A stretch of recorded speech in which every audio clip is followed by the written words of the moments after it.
آپ دنیا میں دیکھتی ہوں گی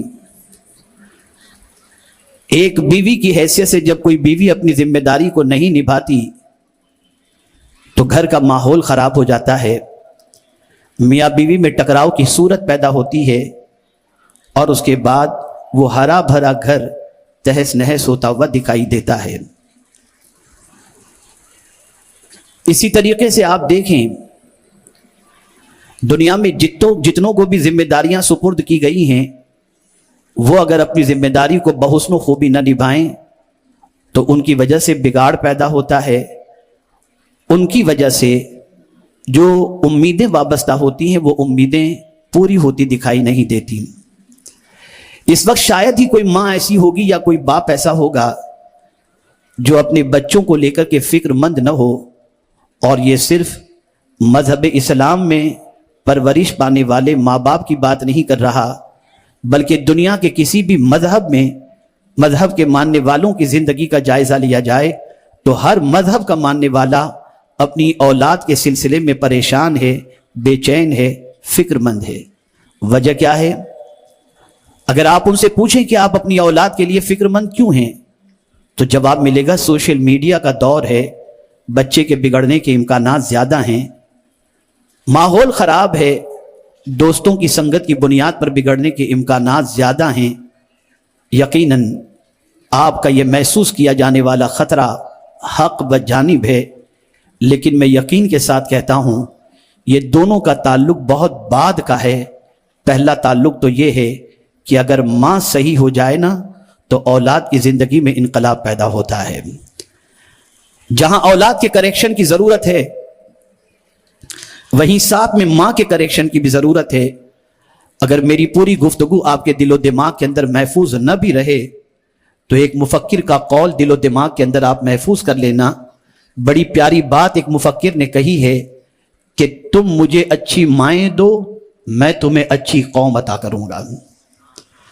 یاد رکھیں ماں کے سلسلے میں قرآن میں جو لفظ آیا ہے وہ ہے حضرت عیسیٰ علیہ السلام کی والدہ کے سلسلے میں قرآن نے کہا وَأُمُّهُ صِدِّيقَةٌ، اور ان کی ماں بہت سچی تھیں۔ مفسرین فرماتے ہیں اس سے مراد آپ کا تصدیق کرنا بھی ہے، لیکن ماں کے سلسلے میں عربی کے اندر قرآن مقدس میں کا لفظ آیا، اور یہ کے لفظ کی معنویت کو سمجھنا ہے تو یوں سمجھیں کہ کے معنی کیا ہوتا ہے، تو میں آپ کو بتاؤں کے معنی ہوتا ہے جس کے دامن میں سب کی سمائی ہو، جو مرجع ہو اسے کہا جاتا ہے۔ آپ دیکھیں گے کہ گھر کے اندر بچہ جب انٹر ہوتا ہے تو ماں کو تلاش کرتا ہے، بچیاں جب انٹر ہوتی ہیں تو ماں کو تلاش کرتی ہیں، اور ماں کو دیکھنے کے بعد اس طریقے سے سب ماں کے قریب آ کر کے بیٹھ جاتے ہیں جیسے انہیں دنیا کی ساری خوشیاں مل گئی۔ باپ بیچارہ ایک کنارے بیٹھ کر نظارہ کر رہا ہوتا ہے کہ پال میں رہا ہوں، کھلا میں رہا ہوں، روزی روٹی کا انتظام میں کر رہا ہوں، لیکن چپک کر یہ اپنی ماں کے ساتھ ہی بیٹھے ہوئے نظر آتے ہیں، مجھے کوئی پوچھتا بھی دکھائی نہیں دیتا الا ماشاء اللہ۔ عرض کرنے کا منشا یہ ہے کہ ماں میں قدرت نے کشش رکھی ہے، اس کی طرف خود بخود انسان کا میلان ہوتا ہے، اولاد کا میلان ہوتا ہے، بچے ماں کی طرف بڑھتے ہیں، بچے اپنی ماں کی طرف اپنی باتوں کو شیئر کرتے ہیں، بچے اپنے دکھ درد اپنی ماں سے کہتے ہیں، اور بچوں ہی کی وجہ سے بسا اوقات ماں باپ کے اندر جھگڑے ہوتے نظر آتے ہیں۔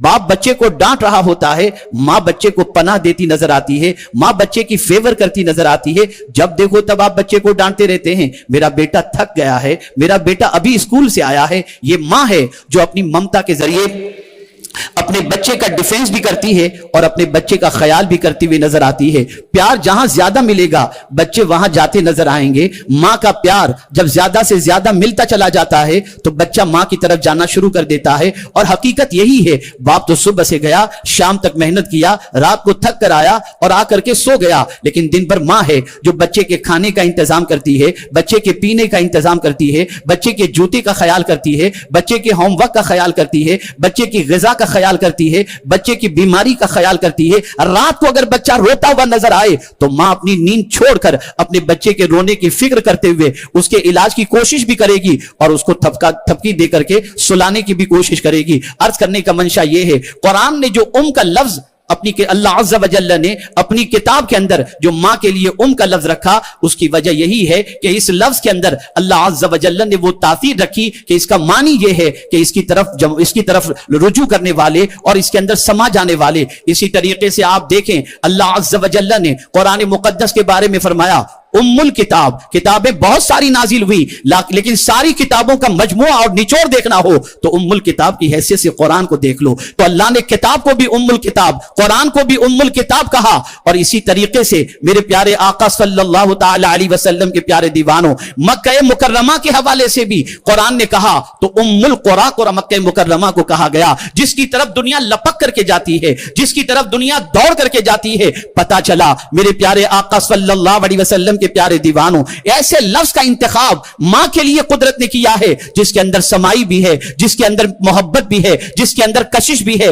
جس کے اندر میلان بھی ہے. اب آئیے میں سمجھاتا ہوا چلوں. آج میری مائیں بہنیں جتنی بھی یہاں پر حاضر ہیں، خواتین اسلام جتنی بھی حاضر ہیں، آج غور سے سماعت کیجئے گا اور اپنی اصلاح کرنے کی بھرپور کوشش کیجئے گا. میں یقیناً یہ بات پوری دیانتداری کے ساتھ، مشاہدے کے بعد، معائنے کے بعد، تحقیق کے بعد، ریسرچ کے بعد کہنے میں حق بجانب ہوں. بچے کے سنورنے کے اندر بھی ماں کا رول ہوتا ہے اور بچے کے بگڑنے کے اندر بھی ماں کا رول ہوتا ہے. جب ماں اپنے بچے کی غلط باتوں کے اندر ساتھ دیتی ہے تو بچے کے قدم پھسل جاتے ہیں، بچیوں کے قدم پھسل جاتے ہیں. باپ ہزار ڈانٹے، ماں سہیلی کے ساتھ ملنے بھیج دیتی ہے، ماں سہیلی کے یہاں رکنے بھیج دیتی ہے، ماں فیانسی کے ساتھ گھومنے بھیج دیتی ہے. باپ کو خبر بھی نہیں ہوتی، اور اگر خبر ہو گئی اور باپ نے ڈانٹا بھی تو ماں کہے گی بس تم تو پرانے دقیانوسی خیال لے کر کے بیٹھے ہوئے ہو. العیاذ باللہ. پھر رشتے منزل تک پہنچنے سے پہلے بکھرتے نظر آتے ہیں. میرے پیارے آقا صلی اللہ علیہ وسلم کے پیارے دیوانوں اور اے خواتین اسلام، اپنی ذمہ داری کو محسوس کرو. ایسا نہ ہو کہ کل مستقبل کے اندر یہی بچیاں تمہیں کہیں ماں ہم تو سیدھے راستے کے مسافر تھی، ہمارے باپ صحیح کہہ رہے تھے لیکن برائیوں میں تم نے ہمیں سپورٹ کیا، ہماری فیور کی، جس کی وجہ سے ہمارے قدم پھسل گئے. اور سن لو، اگر بگڑتے ہوئے بچوں کے حوالے سے اگر تم نے ان کا ساتھ دیا تو صرف قیامت کے دن ان بگڑے ہوئے بچوں پر عذاب نہیں ہوگا، ماں کے سپورٹ کی وجہ سے اللہ عز و جل ماں کو بھی نہیں بخشے گا. ماں کا رول بڑا کلیدی رول ہوتا ہے. ایک لیٹسٹ ریسرچ کے اعتبار سے میں بتاؤں، دنیا میں جتنی بھی مخلوق ہے ان ساری مخلوق کا معاملہ یہ ہے کہ ان کے بچے جو پیدا ہوتے ہیں، جتنے جانور ہیں ان کے بچے پیدا ہوتے ہیں، پرندوں کے بچے پیدا ہوتے ہیں، تو ایسا ہوتا ہے کہ وہ اپنی ماں سے چپکے ہوئے زیادہ دنوں تک نہیں رہتے. پیدا ہوتے ہیں اور بعض اپنی زندگی میں لگ جاتے ہیں، اپنے حساب سے کھاتے ہیں، چرتے ہیں، پیتے ہیں، زندگی گزارتے ہیں. خدا کی قسم، مخلوق کے اندر ایک انسان ہی ایسا ہے اور انسان میں بھی ماں ہی ایسی ہے کہ جس سے بچے سب سے زیادہ چپکے ہوئے کئی عرصے تک نظر آتے ہیں. ماں کی ذمہ داری یہ رکھی گئی کہ بچے کو 2 سال تک دودھ پلائے، اور حقیقت یہ ہوتی ہے کہ ماں اپنے بچے کو صرف دودھ نہیں پلاتی، وہ دودھ کے ساتھ ساتھ اپنا کردار بھی پلاتی ہے، اپنے اخلاق بھی منتقل کرتی ہے، اپنی عادتیں بھی منتقل کرتی ہے. اسی لیے ایک نئی ریسرچ کے اعتبار سے 90% وہ بچے جو اپنی ماں کا دودھ 2 سال تک پیے ہوتے ہیں ان کے مسکرانے کا انداز اپنی ماں جیسا ہی ہوا کرتا ہے. اس کی وجہ یہ ہے کہ وہ 2 سال تک سب سے زیادہ جس کے چہرے کو دیکھتے ہیں وہ ماں ہی کا چہرہ ہوا کرتا ہے. آپ ذرا سوچو، ہماری مائیں اس عمر میں جا کر جب بچہ جوانی کی دہلیز پر پہنچ کر غلط راستے کا شکار ہو جاتا ہے تو مائیں اپنا مقام یاد دلاتی ہیں. میرا مقام یہ ہے. میں پوچھنا چاہتا ہوں، یقیناً بچے کو ماں کی خدمت کرنی چاہیے، ماں سے وفاداری کرنی چاہیے، لیکن ساتھ ہی ساتھ ماں کی ذمہ داری بھی یہ ہے کہ ماں اپنے بچے کی پرورش میں کسی قسم کی کوتاہی نہ برتے. آپ ذرا سوچو اور اندازہ لگاؤ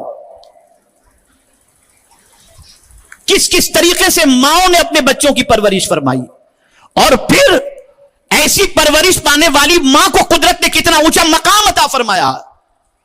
جب میں حضرت حاجرہ رضی اللہ تعالیٰ عنہ کی زندگی کو پڑھتا ہوں تو عقل دنگ رہ جاتی ہے. ننھے سے حضرت اسماعیل کو بے آب و گیا وادی میں تنہا حضرت حاجرہ کے حوالے کر کے حضرت ابراہیم خلیل اللہ علیہ الصلاۃ والسلام جانے کے لیے تیار ہو جاتے ہیں. بار بار حضرت ہاجرہ پوچھتی ہیں ہمیں آپ چھوڑ کر جا رہے ہیں, کس وجہ سے چھوڑ کر جا رہے ہیں؟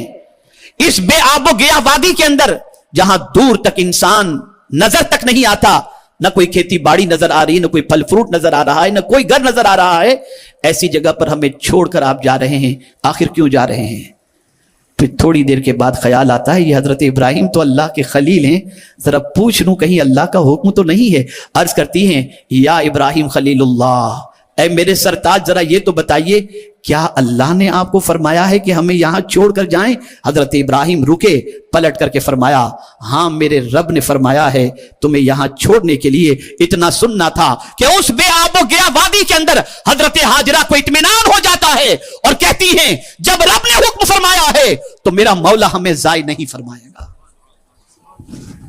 اور ایک دودھ پیتے بچے کے ساتھ بے آب و گیا وادی کے اندر حضرت ہاجرہ وہاں قیام کرتی ہیں.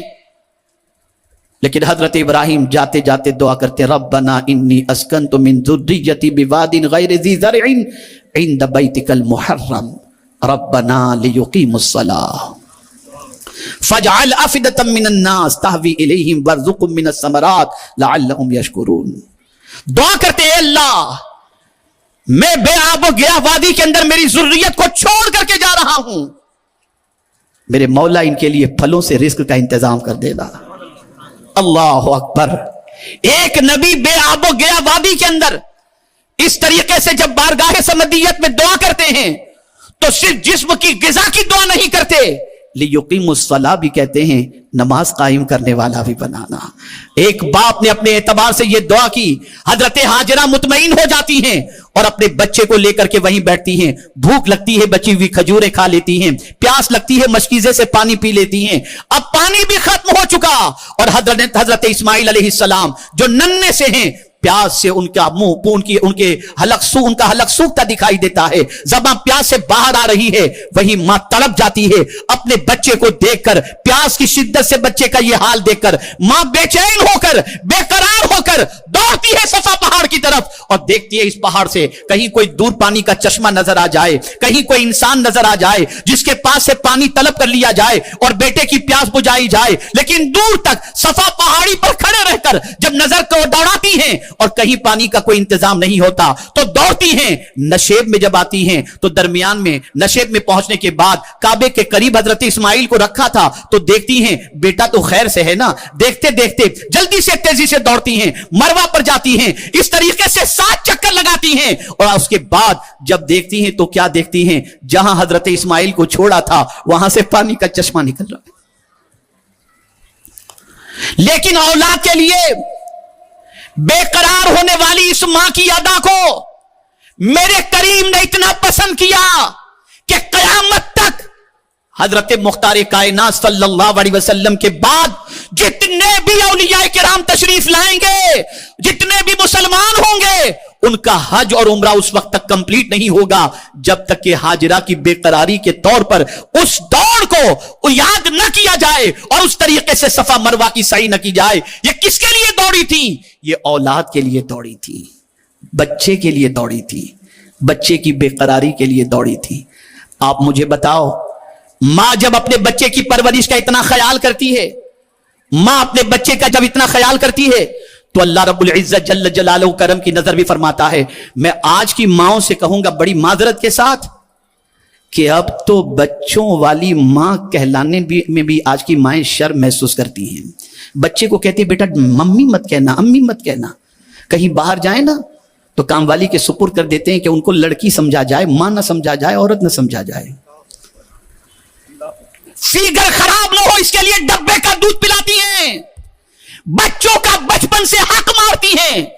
2 سال تک بچے کو دودھ پلانا یہ ماں کا حق قرآن نے متعین کیا ہے, ماں پر یہ حق متعین کیا. ہاں اگر اس بچے سے اس دودھ سے بچے کا پیٹ نہ بھرتا ہو اور یا ماں کے اندر ماں کے سینے سے دودھ روان نہ ہوتا ہو تو بچے کی شکم سیری کے لیے باہر سے ڈبے کا یا کسی اور چیز کے انتظام کے ذریعے بچے کا پیٹ بھرا جائے. لیکن یاد رکھیں ماں کا دودھ بچے کے لیے بہت اہم ہے. اے رسول گرامی وقار صلی اللہ علیہ وسلم کے دیوانوں اور خاتون جنت رضی اللہ تعالی عنہا کی کنیزوں، ذرا سوچو، یہی حضرت ہاجرہ ہیں جو اپنے بچے کو پال پوس کے بڑی کرتی ہیں.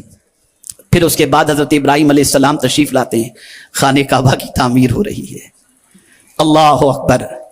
ایک بار حضرت ابراہیم علیہ السلام نے اپنی بیوی سے فرمایا، حضرت ہاجرہ سے، بچے کو تیار کرو. حضرت ابراہیم علیہ السلام نے خواب دیکھا تھا حضرت اسماعیل کو ذبح کرنے سے متعلق. کہتے ہیں اسے تیار کرو. تیار کر کے لے جا رہے ہیں، شیطان آیا. ہاجرہ جانتے ہو تمہارے بیٹے کو تمہارے شوہر کہاں لے گئے؟ گلے پر چھری چلانے کے لیے لے گئے، ذبح کرنے کے لیے لے گئے. اے حضرت ہاجرہ آپ کی عظمتوں پر قربان، شیطان نے جب یہ وسوسہ ڈالا اور اس کے بعد جب یہ ظاہر ہوا کہ یہ چھری چلانے کا حکم اللہ نے دیا ہے، تو خدا کی قسم کوئی شکایت زبان پر نہیں ہوتی، بلکہ اللہ عز و جل کی بارگاہ میں اپنے بیٹے کو قربان کرنے کے لیے وہ آمادہ نظر آتی ہیں. آپ مجھے بتاؤ آج کتنی مائیں ایسی ہیں جن کے دل و دماغ کے اندر یہ بات گردش کر رہی ہے کہ میرا بچہ دین کا خادم بنے، میرا بچہ میری نجات کا سامان بنے، میرا بچہ میری آخرت میں نجات کا ذریعہ بن جائے، اور میرا بچہ میری آنکھوں کی ٹھنڈک بن جائے. نہیں، آج تو اپنے بچوں کے حوالے سے یہ تصور تقریباً ختم ہوتا دکھائی دیتا ہے. اور اگر یہ تصور ہے بھی تو میں آپ سے پوچھنا چاہتا ہوں، کب آپ نے اپنے بچوں کو فجر کی نماز کے لیے بیدار